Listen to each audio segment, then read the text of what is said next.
Hi, this is Stephanie. I am jumping on before the show to tell you I am starting a book club in the month of June. So we will meet in a Facebook group and we're going to be reading A Life in Five Senses, which is Gretchen Rubin's new book. So during the weeks of June, we're going to have some discussion in Facebook, share the quotes we're enjoying, things about the book that we're finding meaningful, ask questions of each other, whatever we like. And then sometime during that last week, we'll plan to get together for a coffee chat on Zoom, discuss the book together. And I'm actually planning to reach out to Gretchen Rubin and ask her if she would join us for that coffee chat. It's totally a long shot, but what's the harm in asking, right? So if you would like to join us for this book club, I'm including a link to the Facebook group in the description of this episode on your podcast player and in YouTube. So check for it in one of those places, and we would love to have you join us. We get started June 1st. You can still find love. You can still have this. It's not anything about meant to be. You decide what's meant to be. You didn't wait to see if your job was meant to be or if you were meant to live in the house you live in. Don't do that with dating. You get to decide what's meant to be.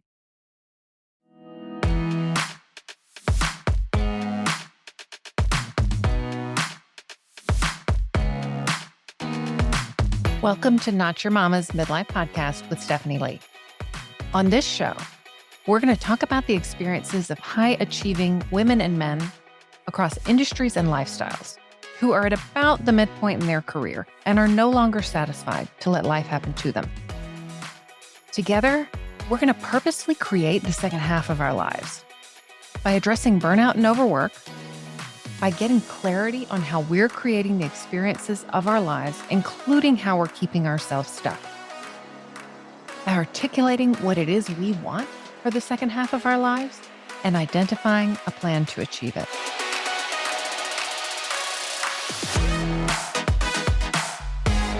Hello, and welcome to Not Your Mama's Midlife Podcast. I'm Stephanie Lee.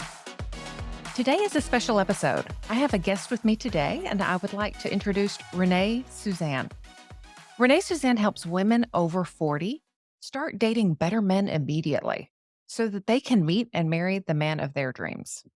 She's the creator of the Courted Method, a process that helps women date in order to create the lasting connection that they really want.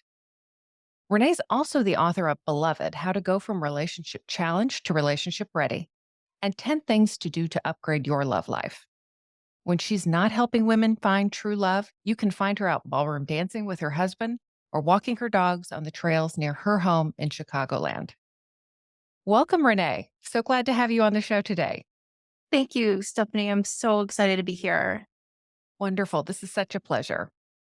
Tell us a little bit, if you would. Of course, I've shared your bio with my audience, but if you tell us just a little bit about yourself. Sure. I grew up in Chicagoland and was kind of dating challenged and ended up getting married to an older man when I was a teenager just to get out of a bad situation. And before I knew it, I was a single mom. At 28, he had passed away, and I was just out there in the world alone with these kids. And when the dust settled and I thought I would like to find someone to share my life with, I just had a really hard time doing that. This was in the early 2000s when dating was just, online dating was just becoming a thing. It was still kind of weird. Having 4 kids didn't help. Guys around my age just, didn't want to be a part of that, as I thought. And so I just took it upon myself that I was going to learn everything I could about dating successfully because I did not, at the end of the day, want to spend the rest of my life alone. And so I just learned everything I could about dating, about relationships, about communication. Coaching wasn't a thing yet, but it became a thing during my dating journey. And I had also, all this time I got a degree in finance and I worked in a cubicle, very demanding corporate positions in finance and accounting, investment operations stuff. And so I was tired, overworked, long commute, 4 kids, dog, house, all the things. And before I knew it, I was 40. The kids were grown. I was an empty nester living in the city. And I thought, now no, it's going to be fine. I don't have the kids anymore. I live in the city. There's plenty of men to date. And online dating was for sure a thing by then. This was in 2008. And I still was not successful. And that's when I really started looking inside myself and Mm. working with coaches and seeing that, okay, there is there are things you can learn about dating to be successful, but there were things that I also needed to learn about myself, about the choices I was making and why. And I was the common denominator in all the experiences I was having, and how could I create the kind of experience that I wanted to have. And um my story has a happy ending. I married a wonderful man that I met on Tinder 6 years ago and decided to bring everything I learned into the world to help other women with dating, which is what I do now as a dating coach. Oh, that's wonderful, Renee. I'm so glad to hear that and love, of course, that your story has a happy ending. Yeah, it really did. And it's so funny when I'm coaching women and helping them, to say I would do it all. Was it hard? Yeah. I mean, it Mm. was. It was hard. I had to do some work. At the end of the day, I would do it all over again twice just to be where I am today. That's Oh, that's incredible.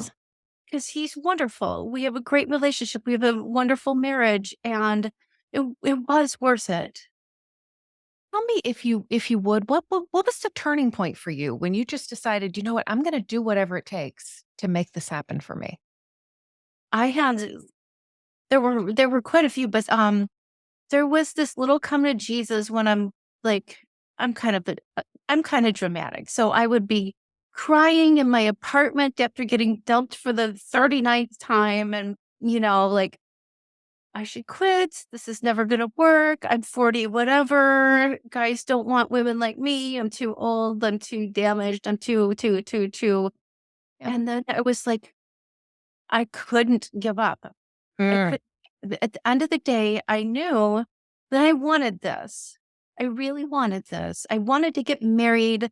I had this, oh my goodness. My daughter worked in a bridal store as a teenager, and I had never worn a real wedding gown because I got married as a teenager and my eighth grade graduation dress cost 30 Oh bucks at my. Yep. Kmart or something. So I had never worn a wedding gown. And this was my little de-stressor at the end of the workday. I'd drive past her bridal shop on the way home and I would just go in there and prance around in these wedding gowns before I went home to the dog and the dinner and the kids and all the things. And I would be like, I really do want this, even though, and there was a part of me was like, this is ridiculous. You're too old. You already had 4 kids. You're pushing 40, and the people in my group that I worked with because I graduated college late because of having all those kids, like I was going to a wedding every couple of months and darn it, I wanted this. Mm. And I'm like, I'm not going to give up on something that I want.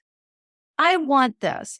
Even though I'm 40, whatever, even though I've been dumped more times than I could count, and my heart is pretty much held together with band-aids and chewing gum at this point, I freaking want this. And I am not giving up because I just couldn't bear yeah, there's giving up, but then what do you do the next day? You give up and then you get up out of bed the next day and then what? What do you do? Just go on the rest of your life not having something that you want and giving Mm. yourself the consolation prize, like the travel with the girls or get another dog or a cat or maybe get another promotion at work or whatever. I've done all those things. This is what I wanted. And I decided that I was not give up on myself. Yeah. So what did it look like to take the first step when you decided I am not giving up on myself? What did you do? I I started working with a coach Okay. because I'd read everything. I'd Hmm. just read everything, and I had dabbled in a few self-study courses, but I ponied up some money and worked with a coach because I needed to find out what is happening. Why does this never work for me? And I was not able to see for myself how the choices I was making were affecting the outcomes that I was getting. And I finally was able to see through, you know, And it took a couple years because I was pretty relationship challenged, and I worked Mm. with a couple of different coaches. And then at the very end, right before I met my husband, I mean, I had gotten a lot of aha moments over the years, and I started dating better and better and better men. But the final aha was when I got dumped via text by a man that I had really liked, that I had no business Mm. dating, and I knew it. Um, he kept disappearing and resurfacing, and I finally saw, like, why am I was picking guys who were not super excited about me. I thought, like, guy and I see this all the time with my clients too. I Mm. saw, like, guys who were excited about me, I would think were needy. And why didn't they have a life? Didn't they have anything better to do? I didn't want some needy, clingy guy and if they got too excited about me, I would push them away or kind of back off. So the only guys that I would end up dating were the ones who weren't that into me. I was literally picking these guys. And I was Isn't that like, interesting? and I just never did it again.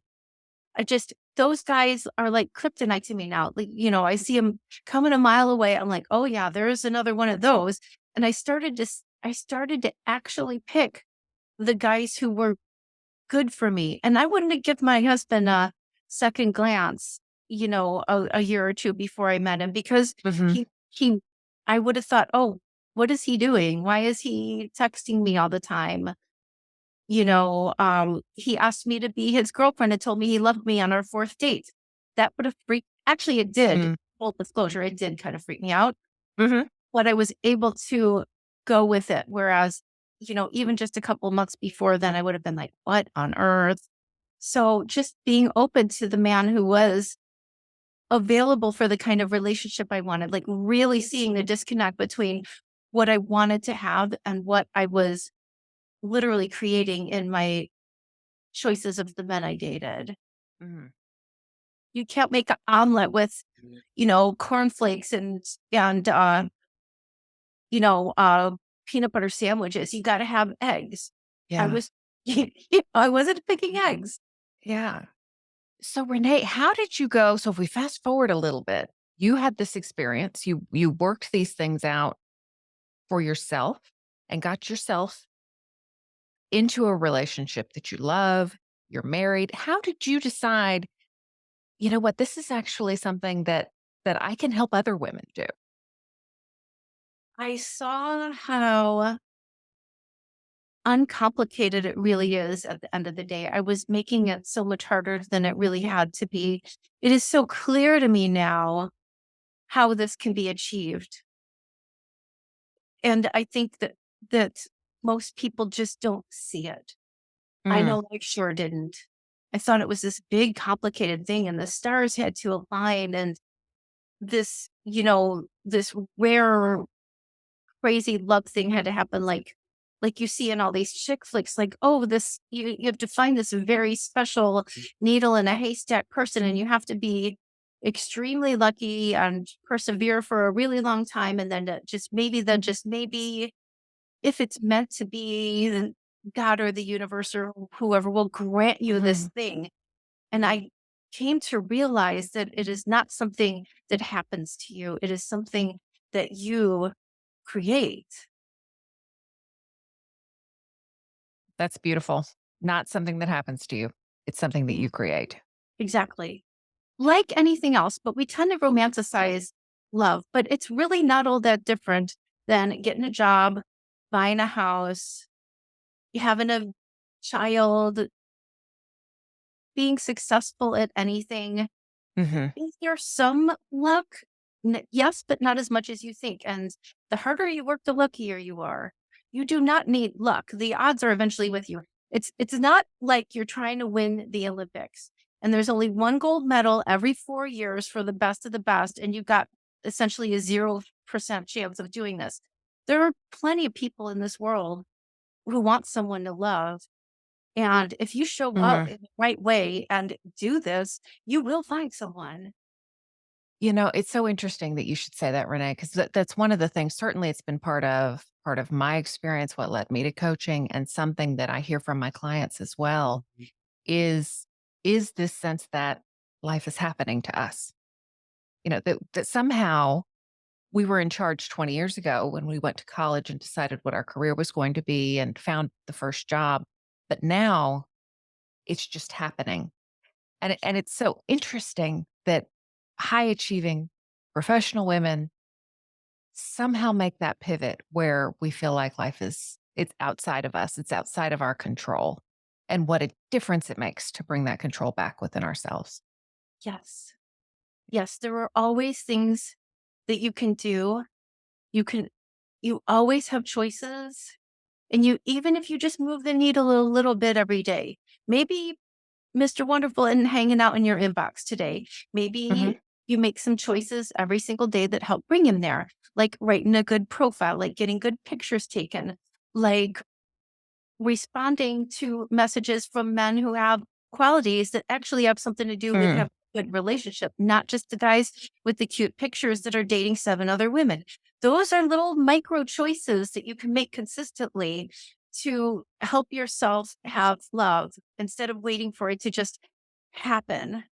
So what might be a couple of things that you would tell the listener if she's taking a look at her profile and thinking, gosh, how could I improve my bio to be more likely to attract the type of men I want to? What might you advise her?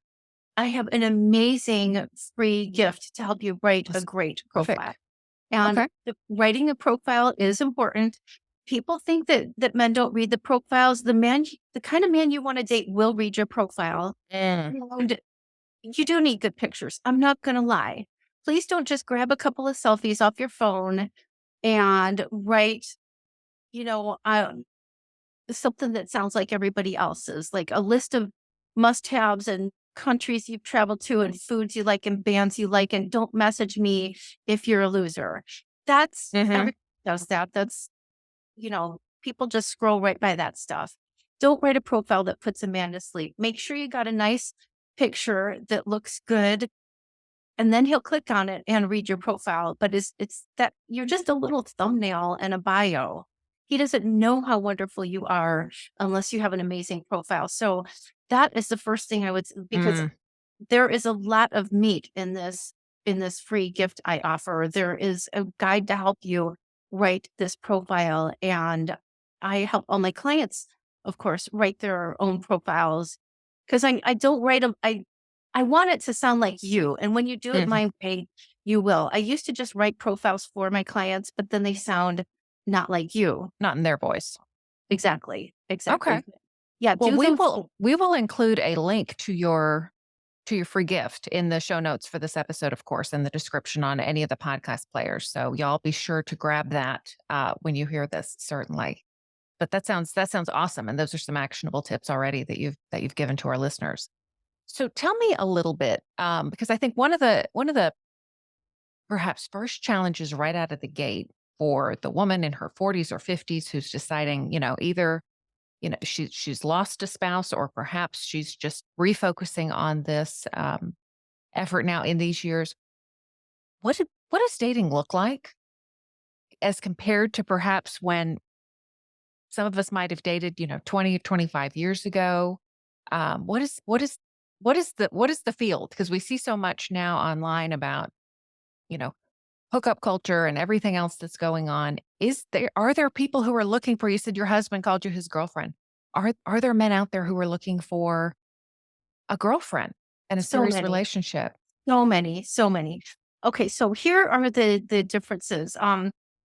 Back when we were all in our 20s and everything was sparkly and shiny and wonderful, we were young. The guys we were trying to date were young. You could Mm. reasonably expect you're surrounded by droves of single people your own age who are reasonably expecting to settle down within the next few years because back then everybody was not everybody, but most people were looking to get married and start a family or at least have a steady girlfriend. There wasn't this hookup culture and all Right. that back then, right?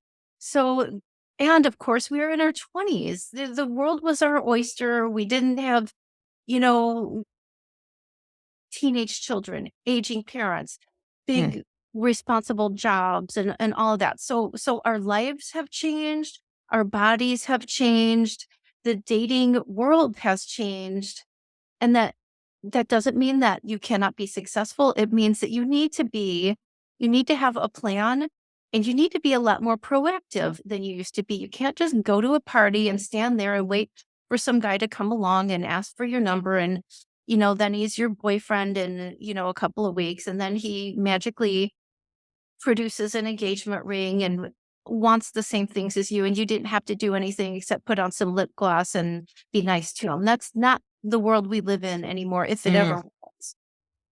So we've got different lifestyles now. Hookup culture is socially acceptable. It is socially acceptable to date around and to never get married and to live together and to, be a player or whatever. That is a reality today. And then you've got all the things that go with online dating that are scary, like the catfishing, the scammers, all of that. Right. That does not have to be a problem. If you're clear about what you want, you have standards about who you date, and you communicate and vet these men for the experience you want to have. So you need to be proactive. You need to have a plan, and you need to be proactive. And if you are, you can separate the wheat from the chaff easily enough and be vetting these guys and only dating the men who want the kind of experience you want to have. And there are nuanced ways to do that. You cannot assume anything with online dating. You cannot assume not seeing someone else. I think you should assume that they are. You cannot assume that they want to get married, that they want to be monogamous, anything. You have to vet men, and there are some very easy safety precautions that you can take to not get catfished, not get scammed, not get played, and end up with a man who seriously does want a relationship. And it's really pretty straightforward once you know how to do it. It is not rocket science. I can teach anybody how to do this in just a few weeks. Super easy stuff. So can you give us a quick tip or two on how perhaps to vet someone you might be interested in online? Absolutely. So you've got your great profile, which states your relationship goals, great pictures. Guys will message you. When you are looking at these profiles, I want you, please, please, please, and I could talk all day about this, but take my word for it. Date local men. Date local men who will meet you within a week or two of matching. You don't need to date long distance. You're not such a special snowflake that you need to date men who live thousands of miles away because there's no one in your area who wants blah, blah, blah. Stop telling yourself that nonsense and date local men for the love of all things holy. That is where all the trouble starts. That's where you get the scammers, the catfishers. They all say they're working on an oil rig, they're military, or they're doctors working overseas. Why on earth?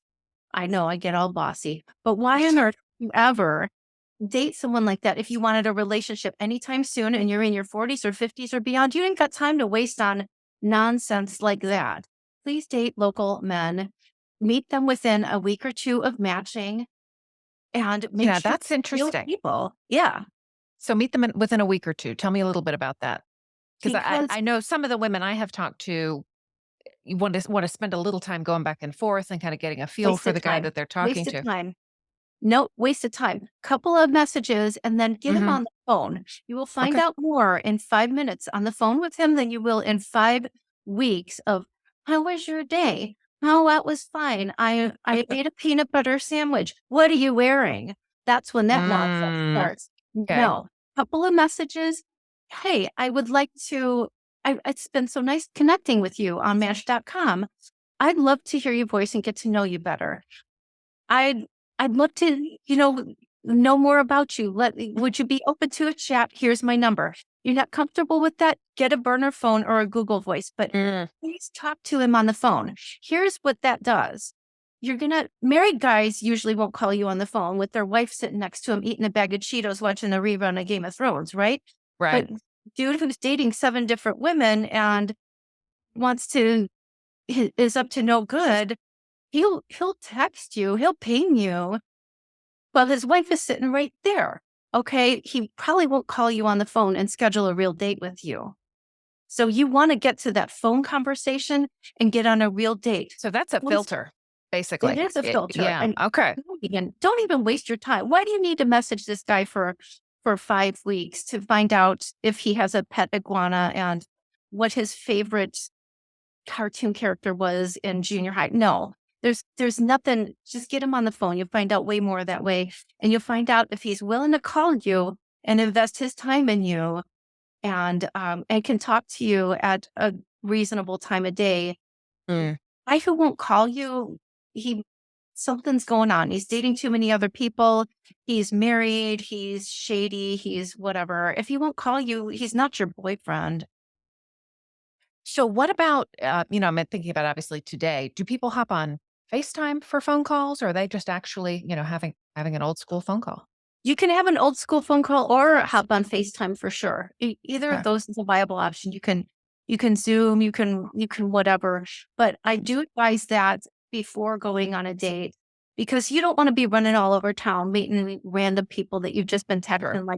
like he can order you along with his beer and pizza after you. Mm. No. And don't go to his house. I don't care how much you like him. Don't go to his house. There's plenty of time for that if you guys hit it off, but don't go to his house. The date should be somewhere in your neck of the woods, local. You don't need to drive 45 minutes to pay for your own Starbucks. Let him be chivalrous and meet him at a public location. Take Mm. your own transportation and let someone know where you're going and when you'll get back, or share your location with, your best friend or your mom or somebody on your phone. Just Yeah, so those somebody knows where you are. all good tips. Absolutely. So we've talked a lot about dating, obviously, online. So are most people meeting online these days? Should singles Yes. be Yes. in? Yes. Okay, so you're saying Yeah. yes. So Please online do for it sure. online. It is the best thing going if you use it right. Especially Okay. midlife women. You never know Mhm. that at every party, every dance, every bar, Mhm. every church, every whatever. And guess what? There's jerks at those places too. And when you go, this is hilarious. My girlfriends and I, back when I was living in the city and single, we would go out on the weekends and pay all this money to go out to all these restaurants and come home and complain that we hadn't met anyone. Nobody's coming up to your table when you're there with your 6 best girlfriends having a cocktail. A decent man is scared, scared out of his mind to approach a table full of women. You might get a Mhm. player or I don't so some kind of undesirable man, maybe somebody who's Yeah. drunk or a narcissistically overconfident person that you probably don't want to date, but a decent like my husband who is Mhm. wonderful. Mhm. I I don't think that he would walk up to a table full of 6 women on a dare. I mean, you're Yeah, not yeah. that's a different, yeah, for sure, for sure. That's so Mhm. interesting. That's so interesting. Do you find, I mean, when women are perhaps women that are working with you, or other women that are dating, are they also working sort of the face-to-face angle as well? The social functions and the friends of friends and the churches and You all of can. this? Yeah. Yeah, I advise, but hit that online dating hard. That's where you're Okay. gonna find them. You can I call it exercising your friendliness muscle. So, if you go out if you want to do 3 things, please, you wanna be on an online dating site and an app. Work Mhm. those hard. Be on there every day if you're serious about finding love. I want you on there every day. Then, you can go to a social event every week and please, not with 7 of your girlfriends, please go alone where there will be men and talk to them. Talk to them. Make yourself available. Even if you never meet any guys at these things, then when you get on a date with somebody you really like, they're not the first guy you've tried to chat up in 5 years. Mm. So you can You've be gotten used some to practice. yeah, exactly. Exactly. And then when you're out and about in real life, chat with people, chat with the barista at Starbucks, chat with the woman who's pushing her kid around in a stroller, chat with the old guy. Like I said, it's just gets you used to making conversation, being friendly, not being so like, I don't have time to chat up anybody unless they're, the love of my life kind of thing. Get used to cultivating an interest in other humans and what what they're up to. And then when you get on that date, you're not gonna again be the first person that you've tried to talk to besides your family and your friends and your coworkers. You're used to talking to people and having maybe some kind of awkward conversations, and it's not such a big deal anymore. Gosh, that just seems like such great advice. And so obvious, if you will, that we want to get out there and talk and interact with other people and sort of practice almost being ourselves with others. Yeah. Um, yeah, yeah. No, that's wonderful advice. So tell me a little bit. So when women are engaging, let's say on the apps, and they're going back and forth and chatting with maybe several different men, how do they manage the feelings of perhaps rejection or ghosting that occurs? What do you recommend for women to sort of prepare themselves, or what does that look like? Yeah, that's a great question. You will be rejected. It's okay. We all get rejected. Everybody. Cardinal rule of online dating and really success in any endeavor in life is never to take anything personally because it's Mm, not. You don't know these men. You don't know them. That guy who ghosted on you, he might have been hit by a truck, or his dog might have died, or his ex might have come back into his life, or he might have just decided that he can't deal with dating right now, or he might have picked someone else because he likes blondes and you're a brunette, or who cares? mm, There's 7 billion people on the planet. You only need one. You're only looking for one man. You want him to be excited about you. You want him to be there for you and adore you. You don't want that guy who seemed really interesting but ghosted on you. He wasn't your guy if he ghosted you. Ghosting happens to everybody constantly. And it doesn't mean anything about you. It does not mean that you won't find love. So please expect to be ghosted. Please mm, expect to see fake profiles. Expect to see scammers. Expect for maybe somebody to say something disrespectful like, "Oh, I don't like your hair," or "Oh, wow, I like your cleavage. What are you wearing? mhm. Are you interested in a hookup?" Guys are going to say all kind of dumb things, and you don't have to make it mean anything about you. It's worth the love of your life. And I could tell you I had everything happen to me, like pretty much everything.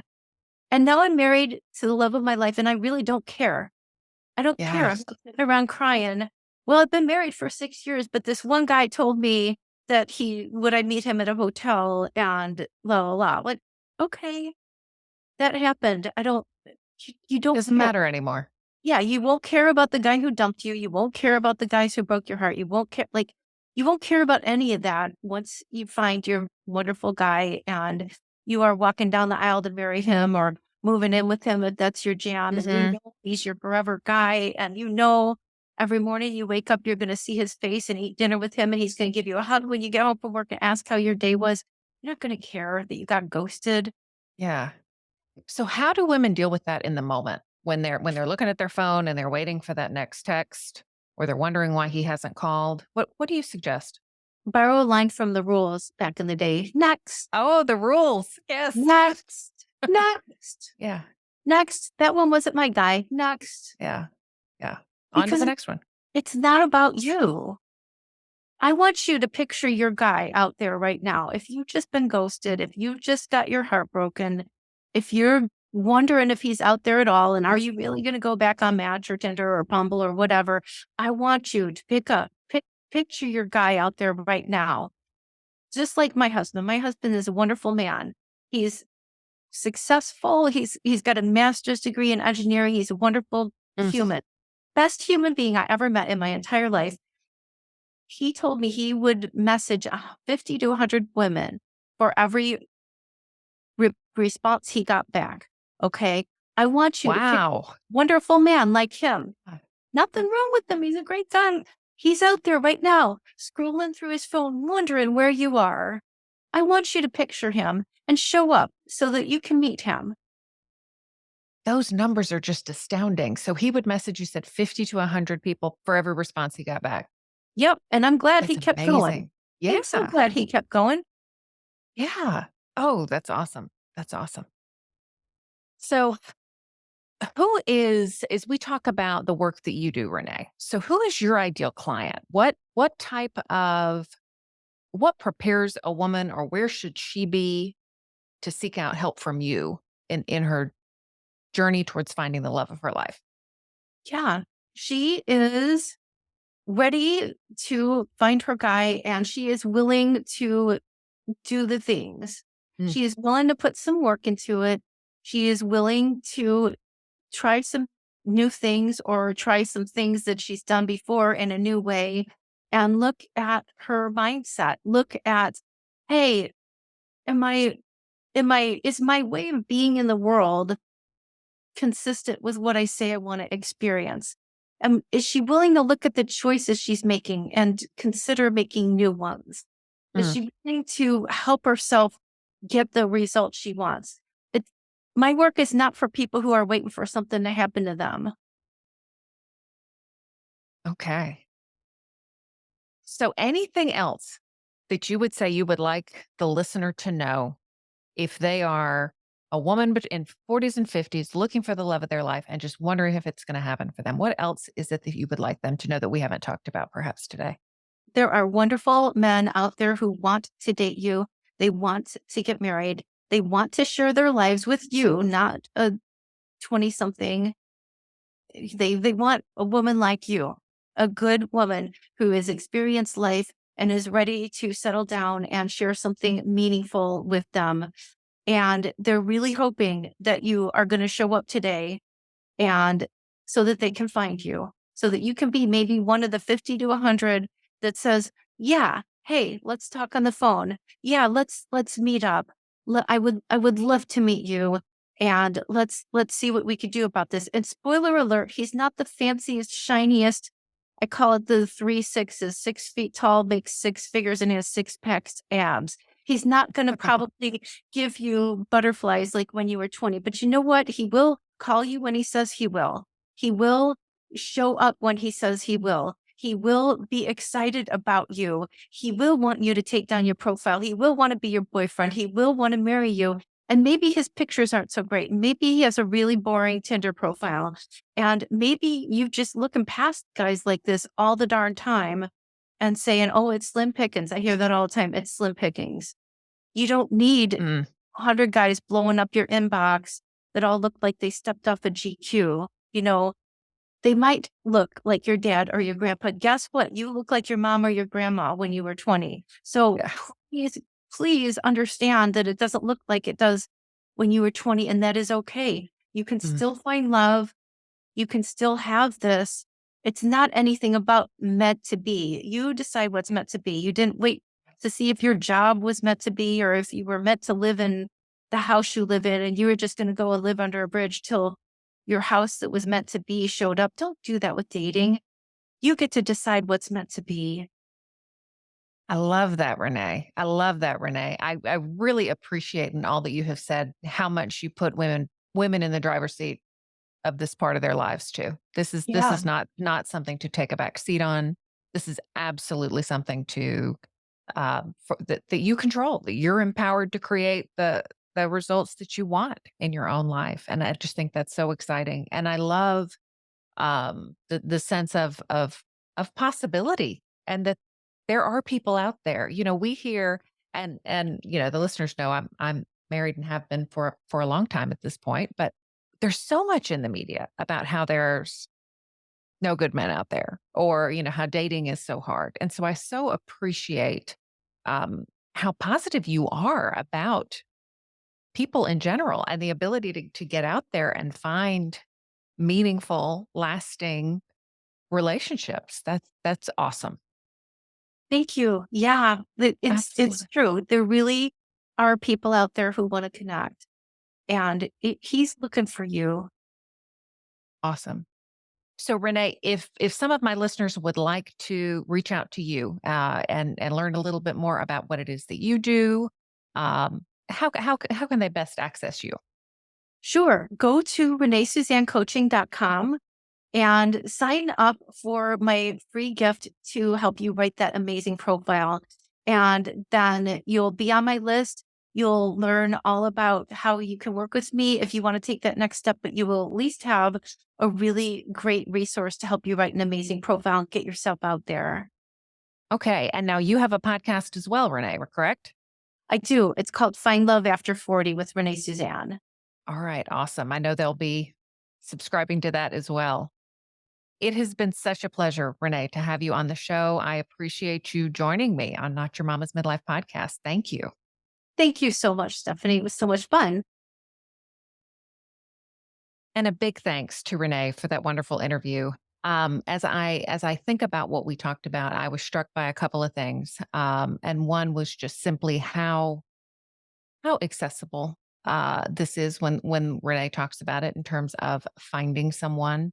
I do remember being a young woman. You think lightning is going to strike. If you find your person or your one or the love of your life or those kinds of things. It doesn't feel like a something you're in charge of. In many ways, and